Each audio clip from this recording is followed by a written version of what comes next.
You mean in my life? Yeah. Well, that's where she lived. Oh, if you went to see her? No, this was all before the army, before everything else. That I was going through and I stopped in to see the Jackson family while everyone was there. I didn't know who was there. And that's where that started. Yeah, that'd be a good place for you to start in. Started. When was that? I'll tell that part of it. All right. What year was that? Then we'll That would switch be in over to Mom. 42. 1942. Yeah. So then when you, No, I think okay. Oh, no, it wasn't 42, my dear. It was about 46. You came down there. That's when I came out. That's Yeah, when I came out. you came down there in 46, in January. Yeah, that's right. Okay. Yeah. All right. So when were you born, Mother? I was born in Dayton Mm-hmm. on October the 10th, 1912, 29 days before Mike was born. So I am the oldest. You are the oldest. I am the oldest for 29 days. Yeah, I was born in a hospital, in the Browning Hospital, which stood for many, many years. I didn't know I was there. And what were your parents? And my parents were Agnes and Lynn Jackson. When did you live at that time? We lived on the Pataha Where Creek, did you live? about 13 miles east of Starbuck. And Starbuck was our post office. And we lived on a sheep ranch. My dad had a sheep ranch. Now, is that the one you can see from the highway? Yes, Just before you get to Archer's? that's right. And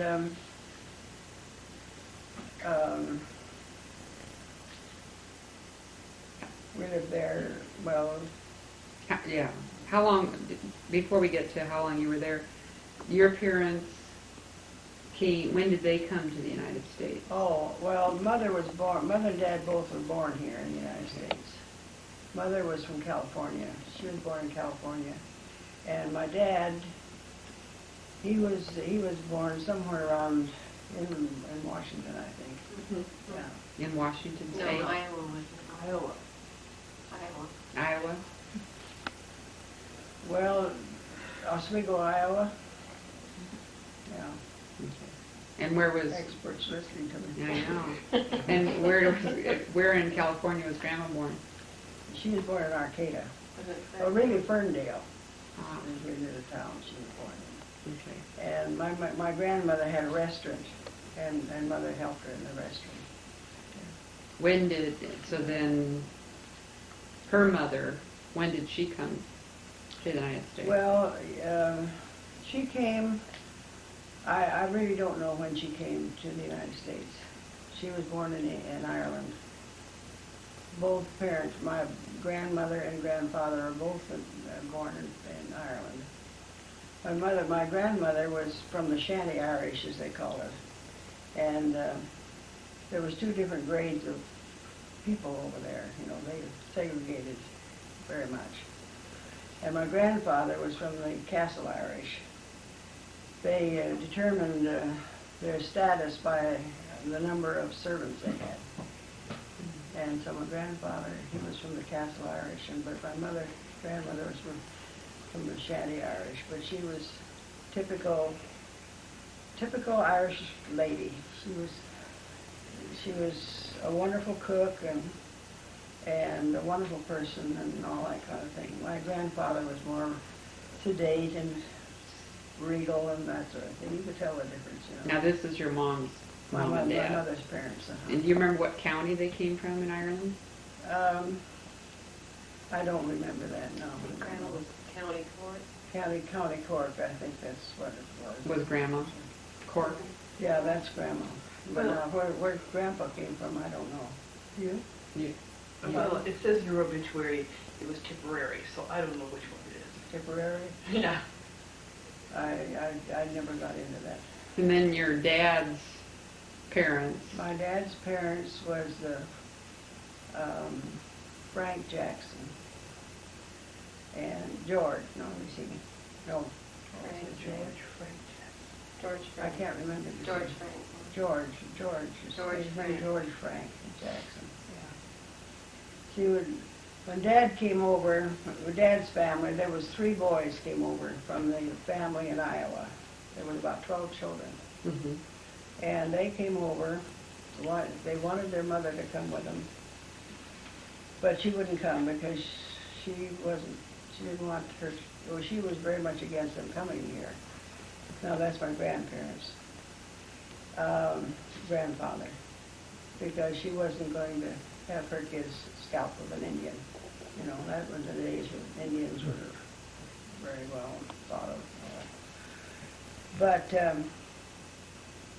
so he came. He was born over in Oswego, Iowa. And the 3 boys came over, and 2 of them settled with sheep ranches, and the other one was a wheat ranch. One was the wheat ranch right above Pomeroy, Albert Jackson. Mm-hmm. It was his father was John, and my grandfather was Frank, and he had the sheep ranch. And then Uncle Dick, he was the one that had the one over on the R.A. Jackson estate, and they had a sheep ranch. Now then your dad had, when your dad and mom married, how did they meet? Well, Mother lived in California, and of course Dad was up here in Washington, you see. And so, to tell you the story, Mother was going with a young man who she was engaged to, and he worked in the woods. And through an accident, he was killed. So he was to be buried up here in Washington with his mother, where his mother lived. And so she came up with the body.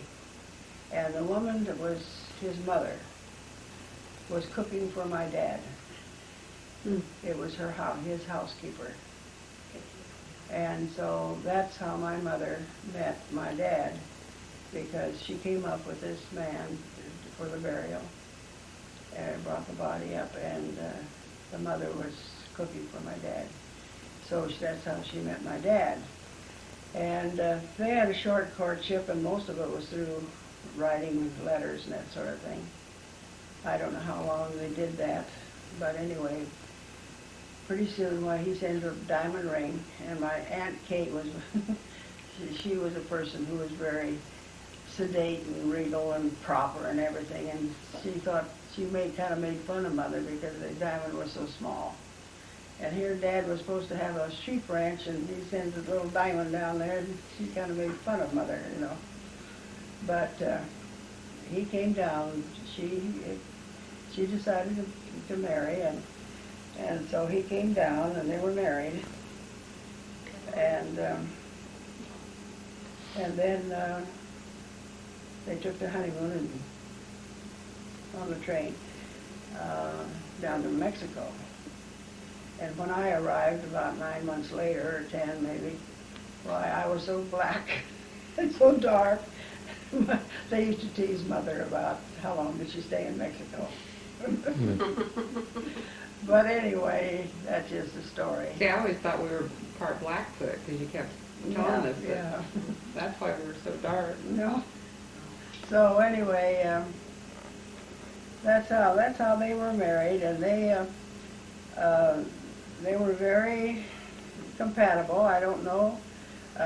My mother used to talk to me about it, and I don't think she was very deeply in love with my dad.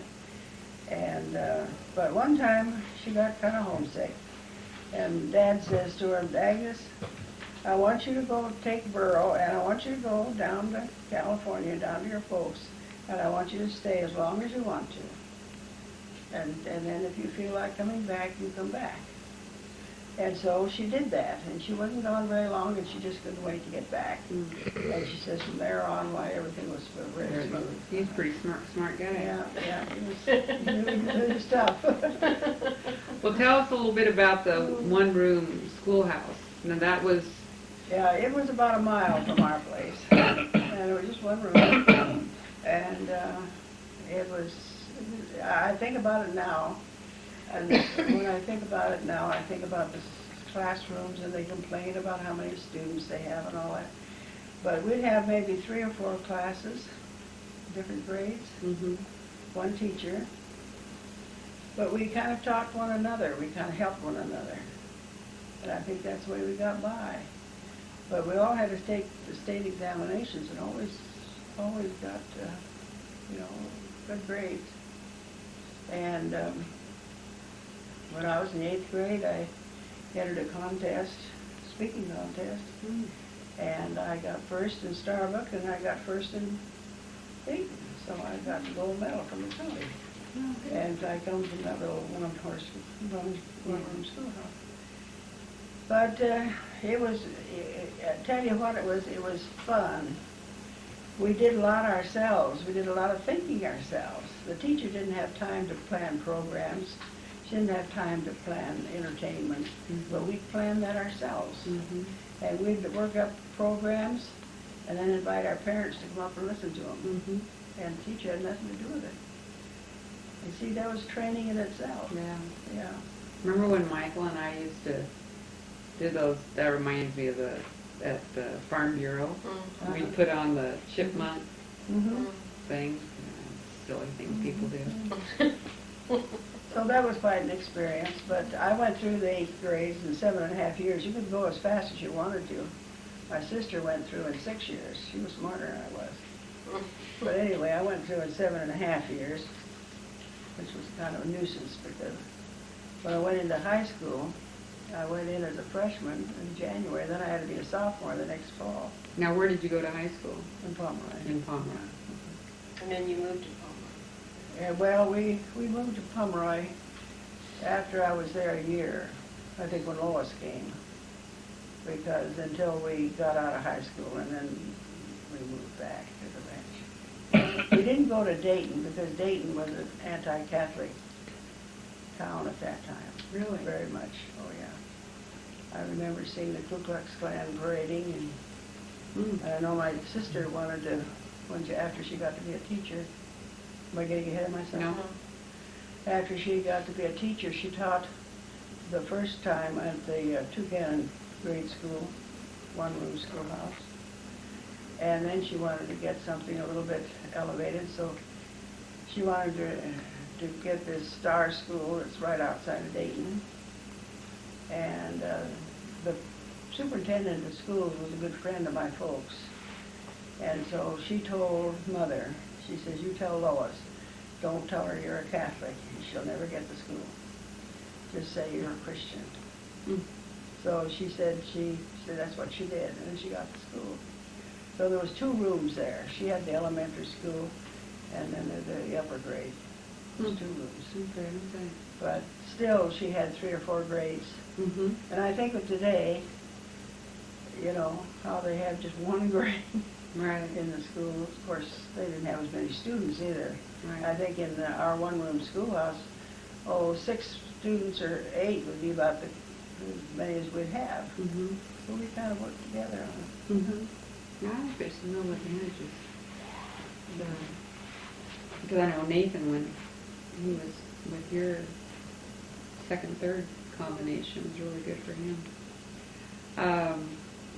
Okay, so then you went from there, you went on to training. Yeah, I graduated in 29, and that was a big depression at that time. And then I enrolled at the Holy Names Academy in Spokane because I was too young to get in training. I always wanted to be a nurse, and but I was only 16, and you had to be 18. So I went there for a year, and I was 17 when I went in, but I was a big girl, a strong girl, so they took me. But I wasn't quite 18 yet. But anyway, and I enjoyed the Holy Names. It was a good stepping stone. It was a good stepping stone. And so how long was the training?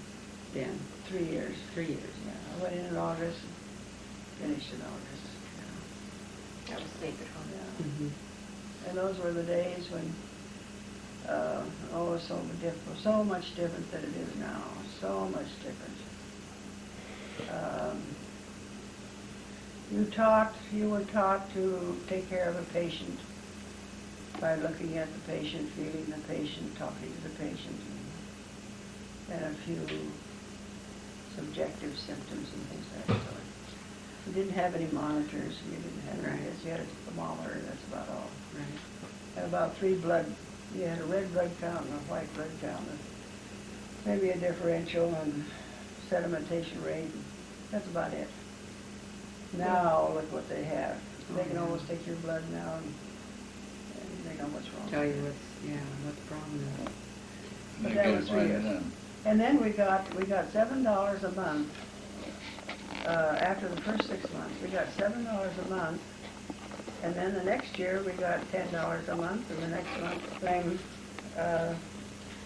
the price of meat, as far as labs are concerned. I think my brother told me that he took the last load to Chicago in '34, and he got 4 cents a pound for the meat, and they had to take the expense of shipping them back there, and they got 2 cents a pound for the wool. So you just couldn't make it. You just couldn't make it unless you had some subsidies of some kind. The government at that time subsidized some of the wheat farmers, but they never subsidized the cattleman or the sheepman. So there was no way other than for him to absolve his ranch and leave, and then they went to California. And then he went into logging? No, what? he was a carpenter. He was a skilled carpenter. He did some of that, and then my brothers, you see, they had a small sawmill, Mm-hmm. and he helped them in that small sawmill. And mother, she went to work. She cooked at one of the hospitals and cooked. And so they made it, Mm-hmm. But while I was in school, see, I didn't sense any depression really, because we were Taken care of. of Right. everything, and we didn't feel it. Mm-hmm. And I didn't realize that my folks, they never related bad news. Everything was always fine. Mm-hmm. They never let us feel insecure.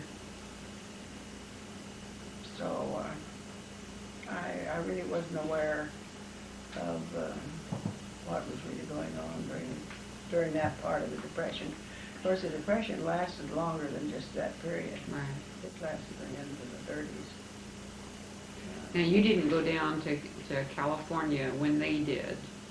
No, I didn't, because I got married to Marianne's dad the year after I graduated. Mm-hmm. And work it was awfully hard to make a living nursing at that time, because there were so many. And there was 3 hospitals up there, all graduating nurses. And you had to be in with certain doctors to do private duty, and that's the only way you could make a living. And the problem was that you might be on a case for a week, and you only got 7.5 or 12 hours. And you might have earned $50. And they would come and say, well, you're going to get your money, but I can only give you $5 a month. Well, if you don't have a kind of a nest egg someplace, well, it's pretty hard to make it, Right. And folks used to bring us up food and meat and things that they had there, I know one time my dad came up one time. I guess we had a bunch of toilet paper up on the shelf, And this is kind of a funny story. And he says to mother, he said, I don't know what they need that for. I don't see anything to eat around here. He had quite a sense of humor. But anyway, we made it. I remember I used to hide money under the rug. And then when we needed it real bad, I'd go get it. But, and then I finally I got a job with the, Must not have had vacuum cleaners back in those days. I'd be worried about money under the rug. no, they didn't have that.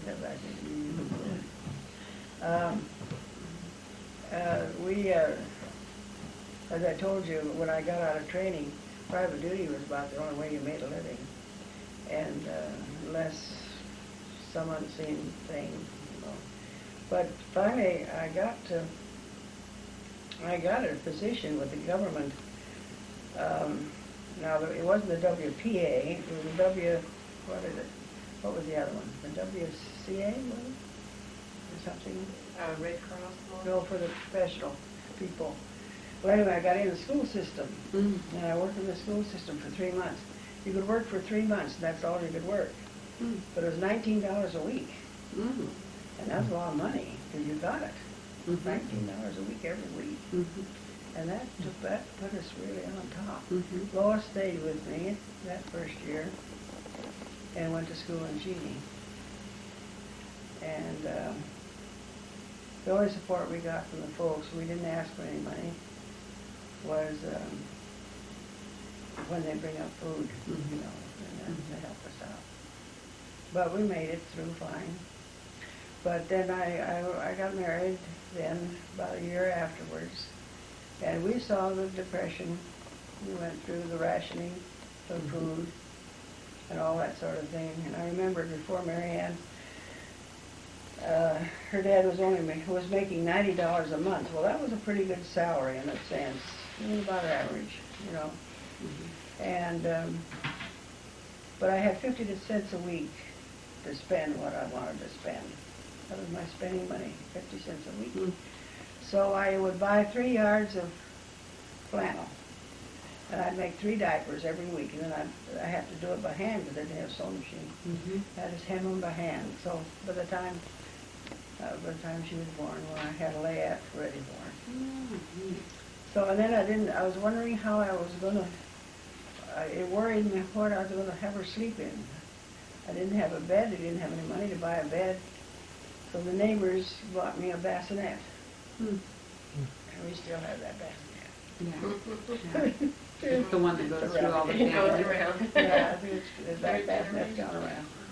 So that was my gift from the neighbors. They got to get, I remember it was $25, that bassinet. You know, I thought I was really a Cat City. I got some ribbon and we dressed it all up.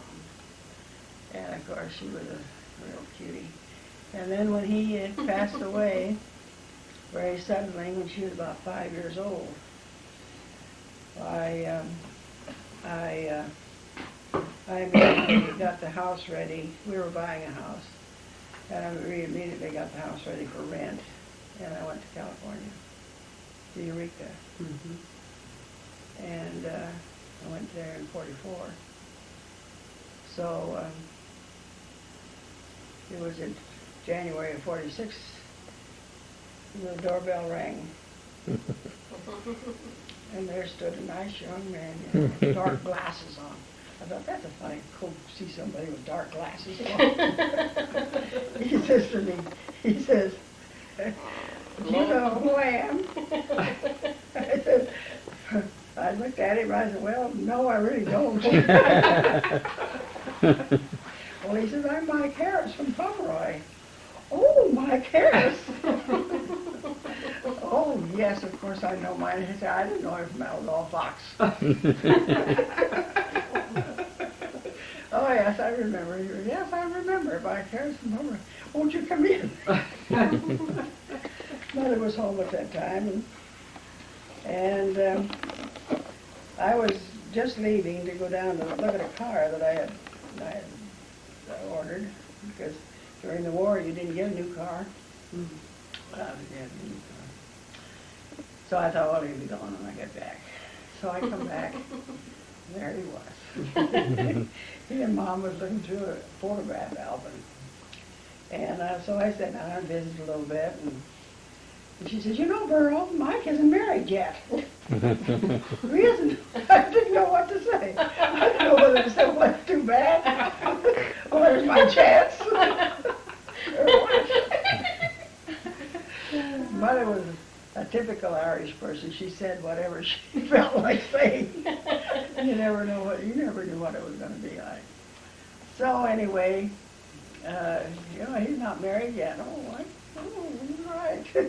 And well, so we always entertain people as they come from Pomeroy. So the boys, I told the boys that he was here, and he was visiting with L.B.N.D. That was the lieutenant that was a friend of his in the service. And so I happened to get to Arcata. So the boys had 3 brothers, and they were all married, of course.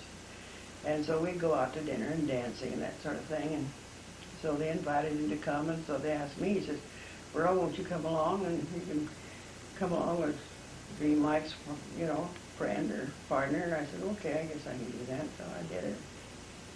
And I don't know, things just seemed to work. Things got thicker and thicker. Pretty soon I heard on the grapevine, wouldn't it be nice if Beryl and Mike could get married? Wouldn't that be a nice couple? And someone says, yes, maybe they'd please one another. Mike was fussy about what he did, and I was fussy about what I did. And he said, maybe they'd please one another. So anyway, it all ended up fine. We were married, and he came in January. He was going to Los Angeles. He got to San Francisco. And then he came back. And then he went home for Easter. And he wasn't gone very long, and then he came back. Like an old woman. And so anyway, things kind of perked along, and so we were married in November of '46. So we just went from January to November. We were married. Well, we were 34 years old, and we both talked about having a family, and I wanted a family very bad. And Mary Ann, every time I'd go with a fella or just even look at one, she'd go up to him and say, "Are you going to be my new daddy?" Oh, you don't remember that? Yeah. Huh? Yeah. She said, "Are you going to be my new daddy?" And I said, "Mary Ann, say that again." My new daddy.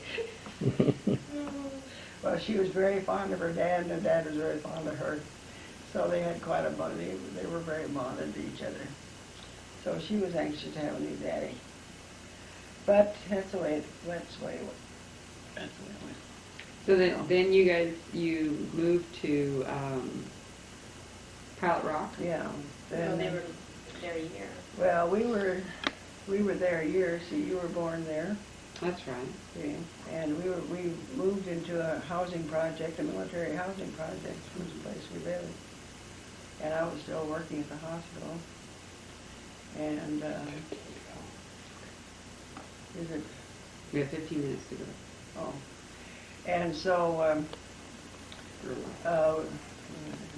You were, Margaret was born in Eureka. yes. So, anyway, Margaret was born there, and he was looking for a ranch. And every time we came up to Walla Walla a couple times, I think. The first time, didn't see any, and I thought, oh, thank goodness. I didn't want to go. He was manager of the Oldsmobile Cadillac garage. And of course, I had a good position too. And of course, when we had Margaret, I didn't work anymore. But I thought we could make it pretty well the way we were. But he wanted to go into farming, so we finally found the place and managed to finance it okay. And so, or we didn't finance it, we were going to we leased it. Yeah. We thought we were leasing it, but we had a little crooked work there, so we didn't get to lease it. New modern finance. And so, That was in Pilot Rock. but they paid us for coming on and going off, so, and we got the crop, so. Then we bought the place out on Sudbury. You were there in Pilot Rock for a year. Yeah, we were there in Pilot Rock for about a year. Yeah, we were there a year. because Michael was born in Walla And Walla. Michael was born in Walla Walla. Well, I know when we were thinking, well, when we knew we were going to move, and I said, God, I can't get pregnant now. Because that would be terrible if I get pregnant and have to move. But sure enough, I did. But you see, I wouldn't have had my boy if That's right. I wouldn't have had him, so I had him in January, I mean, February, December. So Margaret and he are about 22 months apart. And that's the way it went, and 2 years later. keep we going. went, 2 years later, you had Barbara, yeah. and then about, About 16 months later, we had Beth. Mike had a couple bad accidents while we were going through that. I remember that. And we went through hard times. Wheat was pretty low, pretty cheap, and Still low. still low. That's him. Very low. But I'm telling you, you know, we worked hard. Mike worked hard, and I worked hard, and we saved. And as I tell the kids sometimes when they get to talking about clothes, you know, why you kids had clothes to go to church. You know, you came home, you took them off. You had clothes to go to school, and when you came home, you took them off. And you had one pair of shoes a year. And we knew what it was to save money, but that's one thing we did. We always stayed clear with the bank. If you had to borrow some money, we'd take it right back, and so when we left, we didn't want any money. And that's the only way we made it. But we had floods every now and then. Mike would go and overhaul machinery during the wintertime for the neighbors and get paid for it. And You worked in the hospital. I went to work after Bethy got in school. I knew I was going to do that. And so I went to work after she got to school. And when I went to work, I never told anybody I was a nurse. I got tired of people saying, "What? I have a pain here and I have a pain there. What's wrong with me?" Or "I'm taking a little pink pill. What is it?" And so I said, "No one's going to know I'm a nurse." So I didn't tell anybody. So when I told them I was going to be a nurse, well, they said, "What are you going to do, cook?" And I said, "No, I'm going to be a nurse." "Oh, you're a nurse aide." "No, I'm a registered nurse." And "Oh, you are." So that was quite a surprise in the neighborhood. Really and truly it was. They didn't have any idea. You Well, know, women didn't work that much then. well, no, you see, that was kind of a disgrace for a wife from a farmer who would go to work. That wasn't done right. That wasn't the way to do it. Tell them the positions you held. But there was a lot of people after I went to work said, "I see your point. I don't blame you. You did the right thing." So, and that's the way it went. And you started in surgery, didn't you? Yeah, When you went back to work? I went to, I did a little private duty first. Oh, private And then I worked for Dr. Campbell as an office nurse. I was asked to apply, so I did. That's the first time I put color on my hair. And I shouldn't have done it. I didn't think they'd hire anybody with had any gray hair in their head. So but I worked for him for a year and I enjoyed every minute of it. He was a wonderful person to work for. And then I thought, well, then I had to have some surgery, so I thought my time was over, and I didn't think I would work anymore. But I changed my mind, so when I went to the hospital, I thought, if that hasn't changed too much, why, I'm going to apply for surgery, because that's what I did all my life, was surgery. And so I tried it, and it didn't change, and so that's what I did. And then I was there about 4 years. They were very good to me. I could work during the summer, winter, and then be off during the summer. And that was fine with them. And then they asked me to be the director of nurses. And I just was floored. I wasn't educated for that, but like the uncle said, you're a Catholic and a good nurse and a good organizer. And it was Sister Xavier that was a sister, and she helped me and sent me to some wonderful workshops. And so I got my training there. And I enjoyed it very much. And then I retired from How long you were off for work? After I retired from the hospital, You I... had another job go on. Huh? Yeah, What you was did. it? Personnel director. And in-service director? Oh, yeah, I was in, oh, yeah. When I She did first, all the hiring for well, the you're whole short of hospital. time, though. When I first went to work at the hospital, I was personnel coordinator and nursing service something. In service. supervisor or In something. service. In service. But And you trained a nurse. I was in service. I did everything. And you And also then- started the cardiac arrest team, Oh, started yeah. with the dog. Yeah, well, that went along with my job, yeah. You see, when you're working in a hospital, you have the equipment, and you don't use that equipment properly for the betterment of human body. You're doing the wrong thing to be cited for it. And we did have a defibrillator. It was an antique thing, but it was. So I worked on that, and I really did organize it. I don't think anybody remembers me, but anyway. And then when it come to a lot of things, Mike helped me with a lot. We worked on dogs. We'd put them in defibrillation, and then we'd pull it out of them. And I invited the different doctors from the different hospitals, the general and the veterans hospital, so. And they didn't see it was possible to do that. And I said, well, it is possible you can do it. So we showed them as the dogs, and Mike he made the trough to hold the dog, and he even made me a defibrillator one time. A defibrillator, the one that puts them into it. And so we did that. And I used to talk about the paramedics. Oh, no, you can't do that here. No. Seattle's fine. They're off. Seattle's fine, but not here. So I said, well, I don't see why not. We have good doctors and good nurses, and that's all we need is some equipment, and we could have our paramedics just as well they can. But that was then after I quit. There was no paramedics when I left, I don't think. And then, of course, the last year, I asked to be removed from being the director. That's when they started building the new hospital. I felt it should be a young person. I was pushing 65. And so that was a mistake, because what they got was older. It wasn't as older than I was, and I could have done it. But anyway, I thought it was best for the hospital. Now, had you... But I wanted to do in-service because that was a neglected thing, and I did that for a year, and I made quite a bit of progress there. And then she went into nursing home care later, didn't she, Mom? Well, after I retired from the After hospital. retired. Now, you moved from the ranch into town Yeah, when I was in college, I remember. yeah. So that would have been Or in about about the 70s. 1969 or 70. No, we didn't move until 76, didn't we? 73. Huh? 73.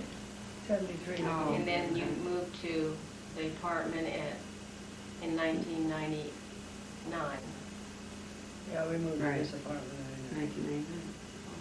And that brings us up to date. Um, Any...